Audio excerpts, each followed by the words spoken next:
As F. Scott Fitzgerald once said, the rich are different from you and me. Their cars are different too.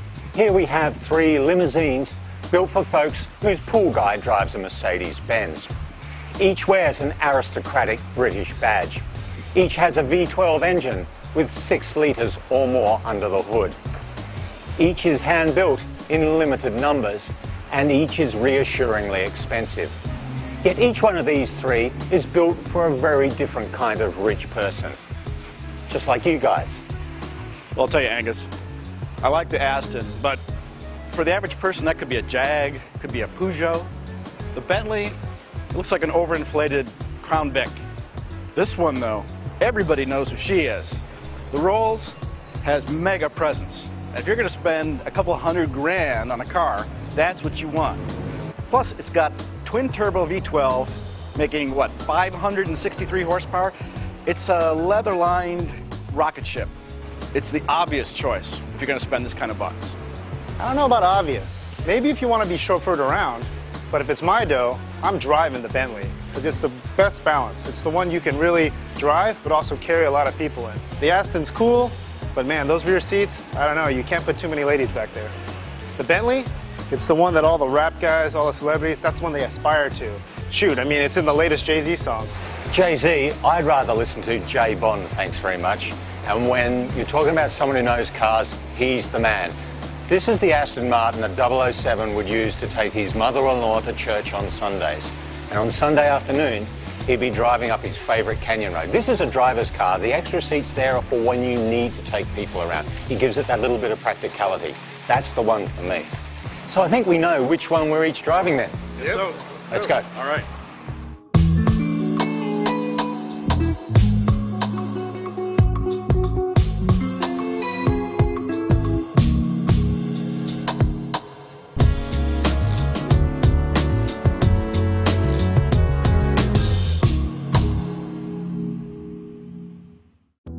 The Ghost is the first small Rolls-Royce launched since the 1949 Silver Dawn, though small is a relative term. At 212.6 inches, it's still 4.3 inches longer overall than the not insubstantial Bentley CFS Speed, and it boasts a 9.1-inch longer wheelbase. The Ghost is an imperiously elegant car, restrained, tasteful, but with a powerful presence on the road. The front axle is pushed forward and the cabin set back, delivering perfect proportions.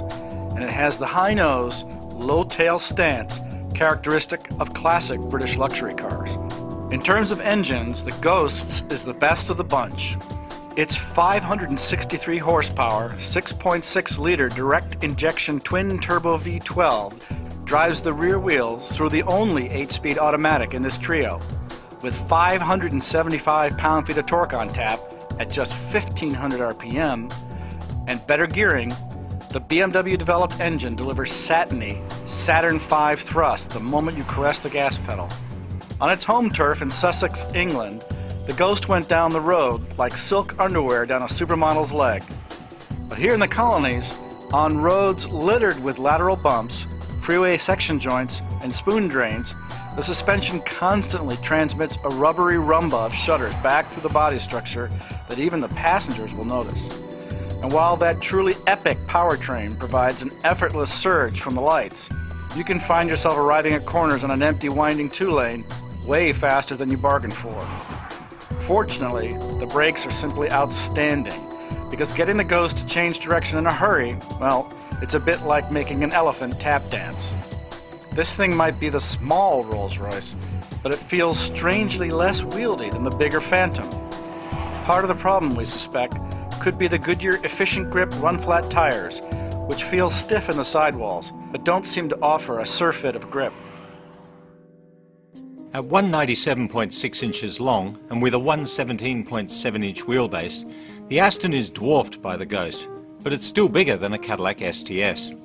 The lithe, sensuous, impossibly gorgeous Rapide is a near-perfect replica of the concept that all but stole the 2006 Detroit show. And the way the Aston DB9 Coupe's curves have been artfully tugged and teased over a longer wheelbase and around 4 doors is truly breathtaking. Car-savvy Angelinos nearly drove off the road while vying for a closer look every time we hit the freeway. The sports car of this bunch is left gasping by the Rolls and the Bentley. Producing 470 horses at 6,000 RPM, the Aston Martin Rapide's naturally aspirated 6-litre V12 is hardly a weakling, but it feels decidedly undernourished in this company, delivering a 0 to 60 mph time of 4.7 seconds and a 13.2 second quarter mile. The Aston engine displays the typical peakiness of a V12, with its maximum 443 pound-feet of torque not available until a dizzy 5,000 RPM. A 6-speed automatic transmission that has an annoying hole between second and third gears and is not as crisply calibrated as the one in the Bentley doesn't help.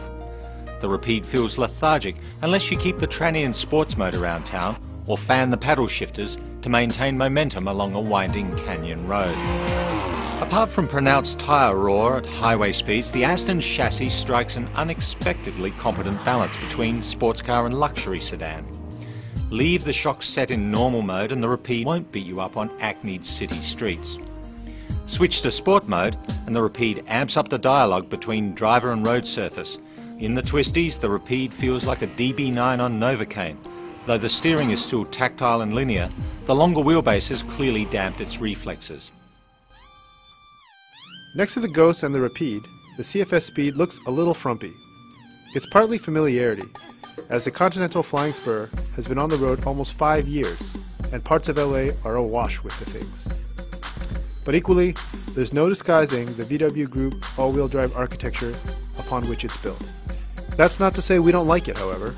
Any company that names its performance models Speed is just fine by us, especially when it's not marketing hype.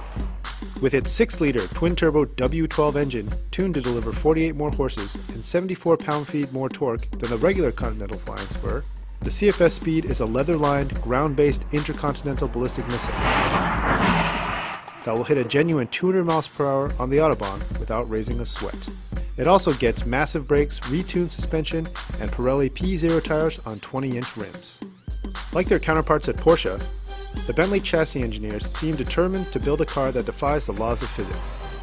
Setting the suspension in comfort or normal modes, caramel coats the road impacts from the sports-oriented tires without diluting the precision of their responses.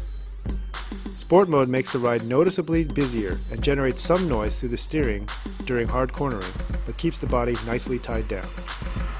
The Bentley tracks like a bullet train on the freeway, and its behavior on a winding 2-lane road is almost beyond rational explanation. You simply cannot believe a car this big, this heavy, can be this good to drive. How good? Let's just say you have to drive the wheels off the Aston to stay with the big Bentley. True, the CFS works its front tires very hard, and the all-wheel drive layout robs the steering of some clarity. But after an exhilaratingly fast run along a canyon road, you get out of the CFS Speed shaking your head and grinning like a loon at the sheer implausibility of what you've just done. Well, there's still a lot I love about this whole Rolls. It's huge inside, very comfortable. You really do kind of waft along. And the powertrain is just unbelievable. I mean, with all that torque and horsepower, and the 8-speed transmission is absolutely seamless. And the thing is so quiet. I mean, when I was gunning it up the hill, I could hear myself sweating. It's just brilliant that way. But aside from that, there's some things that really disappointed. The ride isn't that great. There's a fair amount of impact harshness. And above all, the chassis, the structure just isn't that stout. There's a fair amount of quiver, and I really didn't expect that in a $300,000 Rolls. So some things I still love about the old girl, but overall, I don't think she's the winner. Well, I still love the way it looks, and I like the way it drives. I mean, on these mountain roads, this really does feel like a sports car. But I gotta say, okay, it's a bit of a one-trick pony. It really is a sports car with 4 doors. It's not really a luxury limousine. And a lot of room in the back, so much fun back there. Fun to drive, but it's not the all-rounder. So I said this one is the driver, the one I'd choose, but man, I don't think I even knew how much it actually is a fantastic drive out here. That B stands for stealth bomber, because compared to these other two, it doesn't look as flashy, but up on these canyon roads, man, it is insane. It is so quiet, so smooth, but very, very fast. Perhaps faster than that Aston, I think. It's got everything you need. It's got adjustable suspension, it's got paddle shifters, and it's actually got a lot of room. I mean, way more room than that Aston.